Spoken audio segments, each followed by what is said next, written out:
Poinnya Islam, Allah bukan orang Arab. Selain mempermasalahkan pernyataannya itu, saya juga mempermasalahkan kenapa harus orang Arab. Kenapa nggak Tuhan itu bukan orang Indonesia? Baru-baru lagi kemudian ada yang bilang, Arab itu kalau seandainya nggak punya Ka'bah, itu dia nggak ada kehormatan, dia tuh nggak ada apa-apanya. Menyamakan Arab dengan keterbelakangan. Kamu tuh dibohongi sama orang Arab. Mau-maunya, itu kan agama Arab. Karena Muhammad kan orang Arab. Lihat Al-Quran tuh berbahasa Arab. Makanya mau-maunya kamu tuh dibohongi sama orang Arab. Islam itu adalah agamanya orang Arab. Yang mereka itu bodoh, yang mereka nggak punya kehormatan. Bukan agamanya orang Indonesia. Nggak cocok di Indonesia. Rasulullah adalah orang Arab, sehingga memang tidak bisa dipisahkan juga sebenarnya antara Islam dengan Arab, karena berbahasa Arab berarti berbahasa Al-Quran. Nah, kalau ini yang terjadi teman-teman sekalian, artinya orang benci Arab itu bisa jadi benci Islam. Mereka sebut mabuk agama, mereka sebut kadal gurun, mereka sebut unta padang pasir. Mohon maaf Koko Felix ya, ini maksudnya gimana nih? Coba jelaskannya yang benar. Jadi Islam tuh Arab atau Arab itu Islam? Kayak gimana maksudnya? Kok berbelit-belit, bertele-tele ya? Ketika berdakwah, ngomonglah yang baik-baik, nggak usah senggol-senggol orang. Saya mau bahas ini nanti, kayak gimana dia menghina Dewa Siwa. Saya mantan Islam, ya. Dia ini juga salah satu yang berperan penuh saya itu keluar daripada Islam. Apakah ini adalah Tuhan, Bapak sekalian? Tidak, ini bukan Tuhan. Kalau dia punya tangan kayak manusia, tangannya 4. Kalau gitu kalau ada barangnya 8 gimana? Tambah lagi tangannya. Apakah ini adalah Tuhan, Bapak sekalian? Kalau ada yang bilang ini adalah Tuhan, tanya Tuhannya yang mana? Yang kiri atau yang kanan? Dia ketawa terus dan dia sejahtera karena itu dia makan terus seluruhnya. Si mu'alaf yang seharusnya belajar malah didaulat untuk mengajar. Mereka kemudian disebut ustadz, yang kalau diartikan bermakna pendidik atau pengajar. Si mu'alaf yang mau lagi. Bukannya merasa rendah diri dan bilang, maaf, saya harus banyak belajar. Mereka malah dengan tinggi hati mengambil podium dan kursi, lalu mengajarkan pelajaran di mana mereka seharusnya banyak belajar. Apa jualan mereka? Ya pasti, jelek-jelekan agama sebelumnya yang mereka anut. Persis seperti sales Coca-Cola yang pindah ke Pepsi dan cerita buruknya Coca-Cola dari A sampai Z. Mereka harus jualan kejelekan-kejelekan itu karena memang tidak ada ilmu yang bisa mereka ajarkan. Daripada agama. Setelah keluar dari agama Katolik, saya nggak percaya Tuhan. Nah, kenapa? Tuhannya sudah mati di kayu salib. Saya nggak perlu Tuhan. Saya keluar daripada agama karena agama nggak masuk akal. Tapi setelah mikir begini, jangan-jangan Tuhan ini ada ini. Oke, kalau gitu kita lihat kitab suci mana yang paling benar. Saya tanya sama nenek saya, Nek, saya sudah keluar dari agama Katolik, Nek. Tuhan saya siapa, Nek? Nenek saya bilang, Tuhanmu namanya Dewa Langit. Oh, gitu. Dewa itu yang kayak gimana, Nek? Namanya Tian Kung, Dewa Langit. Tian Kung adalah dewa yang paling hebat. Dia menguasai dewa-dewa yang lain. Begitu. Dia kayak di mana, Nek, Dewa Langit ini? Nenek saya bilang, oke, kalau gitu sini saya punya fotonya Dewa Langit. Ini mana fotonya Dewa Langit? Saya kata, kalau ini bukan Tuhan, Nek. Lalu apa? Matanya ada 2, mulutnya ada 1. Berarti dia perlu makan dong. Kalau dia perlu makan, dia perlu ke belakang dong. Ini bukan Tuhan ini pastinya. Nah, kenapa? Karena saya tidak rela kalau Tuhan saya pernah diobrak-abrik sama keras sakti. Paham ya, saya, Bapak sekalian? Maka ini bukan Tuhan. Karena dia bisa diobrak-abrik sama keras sakti. Oke, kalau ini bukan Tuhan, kalau gitu yang mana Tuhan? Apakah ini adalah Tuhan, Bapak sekalian? Kalau ada yang bilang ini adalah Tuhan, tanya Tuhannya yang mana? Yang kiri atau yang kanan? Wah, Bapak sekalian, coba bayangkan baik-baik. Ini namanya sama, tapi bentuknya beda. Kenapa bentuknya beda tapi namanya sama? Ini yang terjadi kalau Anda coba-coba untuk menuhankan manusia atau memanusiakan Tuhan. Ya, ini ya. Maksudnya gimana? Oke, orang India punya konsep tentang Tuhan. Tuhan itu harus bijaksana. Maka bijaksana menurut mereka harus banyak puasa. Kalau banyak puasa berarti kurus, kan ya?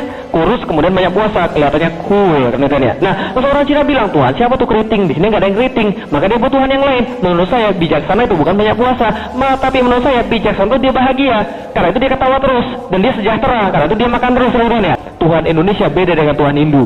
Tuhan Hindu beda dengan Tuhan orang Cina, kan itu ya? Kalau dibiarin menurut akalnya masing-masing, menuhankan manusia atau memanusiakan Tuhan, muncul yang kayak begini. Apakah ini adalah Tuhan, Bapak sekalian? Tidak, ini bukan Tuhan. Kenapa ini bukan Tuhan? Camkan baik-baik, setiap yang punya bentuk seperti makhluk, dia tidak layak jadi Tuhan. Kenapa?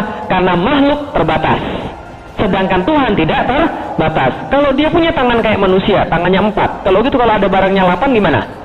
Tambah lagi tangannya. Nah, itu kemudian ada keterbatasan. Maka itu tidak lagi jadi Tuhan. Oke, saya sudah cari ke Katolik, saya sudah cari ke Kristen, saya sudah cari ke Hindu, saya sudah cari ke Buddha. Semua saya nggak dapat Tuhannya. Yang belum tinggal Islam. Akhirnya saya cari. Kalian nggak usah terlalu nggak usah khawatir. Karena kita orang beriman, beragama semua, toh.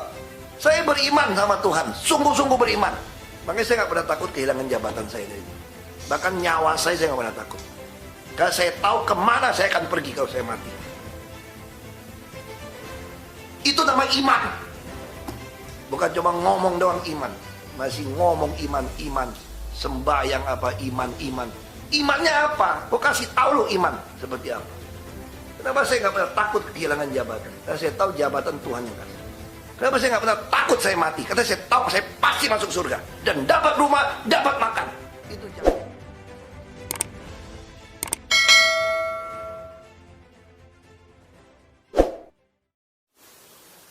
Bapak Ibu percaya sama saya lah.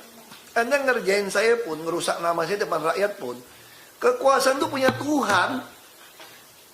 Aku ingetin berkali-kali nih, mau kasih tausiah nih, kekuasaan punya Tuhan. Kalau saya ditentukan yang kekuasaan mau kasih ke saya, lu mau jungkir baik tetap gua jadi gubernur lu. Santai aja. Kalian nggak usah terlalu ini, nggak usah khawatir. Karena kita orang beriman, beragama semua, toh. Saya beriman sama Tuhan, sungguh-sungguh beriman. Makanya saya nggak pernah takut kehilangan jabatan saya dari dulu. Bahkan nyawa saya nggak pernah takut. Karena saya tahu kemana saya akan pergi kalau saya mati. Itu nama iman. Bukan cuma ngomong doang iman. Masih ngomong iman. Sembahyang apa iman. Imannya apa? Kok kasih tahu lu iman seperti apa? Kenapa saya nggak pernah takut kehilangan jabatan? Karena saya tahu jabatan Tuhan yang kasih. Kenapa saya nggak pernah takut saya mati? Karena saya tahu saya pasti masuk surga. Dan dapat rumah, dapat makan. Itu jaminan Nabi saya. Saya pengikut Nabi Isa. Jelas janjinya. Pasti masuk surga, pasti dapat rumah, pasti makan. Itu iman saya. Makanya saya nggak pernah takut. Lu kalau cuma masih setengah-setengah, nggak usah ngomong sama saya. Nggak usah iman. Ini keterlaluan ini. Ini manfaatkan moratorium nih, nggak bisa ganti nih. Aku lapor presiden, aku mau ganti nih Pak.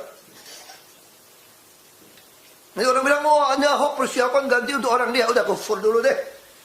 Aku pengen demen tuh main kayak gini tau gak? Go full dulu sampai pemilihan. Kita lihat nasib kekuasaan di saya apa bukan. Lu boleh main semua. Buat catat semua. Kalau sekarang gue ganti gak enak dong. Dia bilang gue ganti orang saya. Gue demen. Ayo mulai. Saya tunggu.